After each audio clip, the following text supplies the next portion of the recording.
नमस्ते मेरे प्रिय छात्र छात्राओं। कक्षा 7वीं में आपका बहुत बहुत स्वागत है। तो छात्रों, आज हम पढ़ेंगे बसंत गीत। बसंत गीत इस कविता के कवि हैं चंद्र प्रकाश चंद्र जी। चंद्र प्रकाश चंद्र जी का जन्म 3 अक्टूबर 1957 बुलंदशहर उत्तर प्रदेश में हुआ। उनकी रचनाएं हैं ख्याल, ऊपर और ऊपर, ये लघु कथा है, टेलीफिल्म, गीत, बाल गीत आदि। इनका परिचय यहाँ पर दिया गया है। चंद्र प्रकाश चंद्र जी कवि, लेखक, निर्देशक, अभिनेता, बहु प्रतिभा के धनी हैं। आपने विविध पत्र पत्रिकाओं में लेखन किया है। प्रस्तुत गीत में कवि ने बसंत ऋतु में होने वाले परिवर्तन, प्रभाव और प्राणियों में फैले उल्लास को दर्शाया है। तो छात्रों, 6 ऋतु होते हैं, जैसे शिशिर, बसंत, ग्रीष्म, वर्षा, शरद और हेमंत। शिशिर ये जो ऋतु है ये माघ से फाल्गुन तक होता है। अगर हम अंग्रेजी महीनों की बात करें तो जनवरी से फरवरी शिशिर ऋतु होता है। उसी प्रकार बसंत ये जो ऋतु है ये चैत्र से बैसाख यानी कि मार्च से अप्रैल तक रहता है। इसके बाद आता है ग्रीष्म ऋतु। ग्रीष्म ऋतु जेठ से आषाढ़ तक रहता है। ये अंग्रेजी महीने के मई से जून तक रहता है। उसके बाद आता है वर्षा ऋतु। वर्षा ऋतु सावन से भादों तक रहता है, यानी कि अंग्रेजी महीने जुलाई से सितंबर तक रहता है। उसके बाद आता है शरद। शरद ये आश्विन से कार्तिक तक रहता है, जो अक्टूबर से नवंबर तक अंग्रेजी महीने में रहता है। इसके बाद आता है हेमंत ऋतु। हेमंत ऋतु मार्गशीर्ष से पौष तक रहता है और अंग्रेजी महीने के दिसंबर से 15 जनवरी तक ये रहता है। तो छात्रों, बसंत, ग्रीष्म, वर्षा, शरद, शिशिर और हेमंत, इन 6 ऋतुओं में से बसंत को ऋतुओं का राजा अर्थात सर्वश्रेष्ठ ऋतु माना गया है, जो मार्च से अप्रैल माह में अपना सौंदर्य बिखरता है। ऐसा माना गया है कि माघ महीने की शुक्ल पंचमी से बसंत ऋतु का आरंभ होता है। इस ऋतु के आने पर सर्दी कम हो जाती है, मौसम सुहावना हो जाता है। में नए पत्ते आने लगते हैं, आम बौरों से लद जाते हैं और खेत सरसों के फूलों से भरे पीले दिखाई देते हैं। अंततः राग रंग और उत्सव मनाने के लिए यह ऋतु सर्वश्रेष्ठ मानी गई है।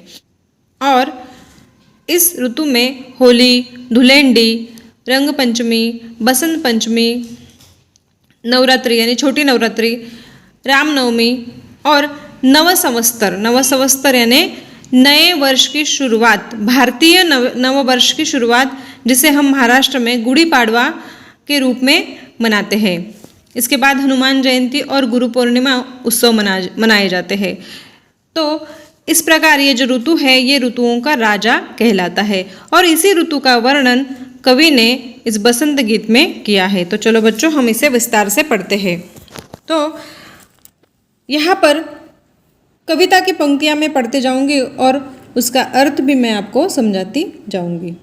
बसंत गीत जो कि चंद्र प्रकाश चंद्र जी ने लिखा है वो है, सजी आयो रे ऋतु बसंत सजी आयो, अजे गाओ रे ऋतु बसंत सजी आयो, कली कली करत कलोल कुसुम मन, मंद मंद मुस्कायो, गुन गुन गुन गुन गुन गुंजे मधुपगन मधु मकरंद चुरायो।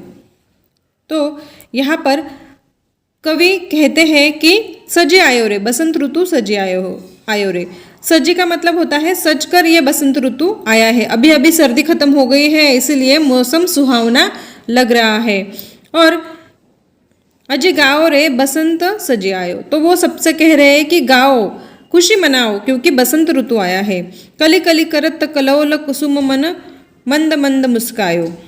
तो कलोल का मतलब है क्रीड़ा। कली कली करत कलोल कुसुम, कुसुम यानी फूल, फूलों की कलियां सजी हुई है और वो हमें क्रीड़ा करती हुई नजर आ रही है और वो मंद मंद मुस्कुरा रही है। इसके बाद कवि कहते हैं कि गुनगुन गुनगुन गुंजे मधुप गन मधु मकरंद चुरायो। मधुप का मतलब होता है भंवरा, मकरंद का मतलब होता है फूलों का रस। तो गुनगुन करते भंवरे ये फूलों का रस चुराने आए हो, जो बहुत ही दिखने में सुंदर लग रहा है, जहाँ वहाँ फूल खिले हैं और भंवरे उन पर मंडरा रहे हैं। अगली पंक्तियाँ हैं, सजी आयो रे बसंत सजी आयो, अजी गाओ रे बसंत सजी आयो। तो यहाँ पर कवि कह रहे हैं कि बसंत सज के आया है, इसीलिए खुशी से नाचो गाओ, बसंत का स्वागत करो। बन बन बाग बाग बगियन में सुहानी सुगंध उड़ायो, ठुमकी ठुमकी मयूरा नाचत गीत कोयलिया गायो। तो बागों में फूल खिले हैं, इसलिए चारों तरफ सुगंध ही सुगंध है, और ऐसे माहौल में मयूर जो है यानी कि मोर जो है वो ठुमक ठुमक कर नाच रहा है। ठुमक ठुमक कर नाचना यानी मटक मटक कर या खुशी से नाचना। और कोयल जो है वो कोयल गीत गा रही है, सजी आयो रे बसंत सजी आयो रे ऋतु बसंत सजी आयो, अज गाओ रे ऋतु बसंत सजी आयो। आगे कवि कहते हैं, पीली पीली सरसों फूली अरुबोर अमुवा पे छायो, हरी हरी मटर बिछोने ऊपर अमित रंग बरसायो।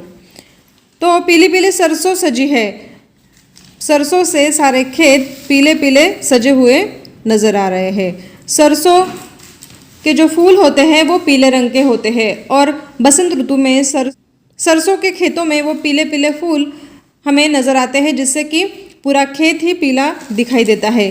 अरुबोर अमवा पे छायो, अमवा का मतलब है आम, और आम के पेड़ों पर अरुबोर सजे हैं। अरुबोर यानी कि आम की मंजरी, छोटे छोटे फूल, फुलवा भी हम उसे कह सकते हैं। तो आम के फुलवा सजे हुए हमें नजर आ रहे हैं, ऐसा कवि यहाँ पर कहते हैं।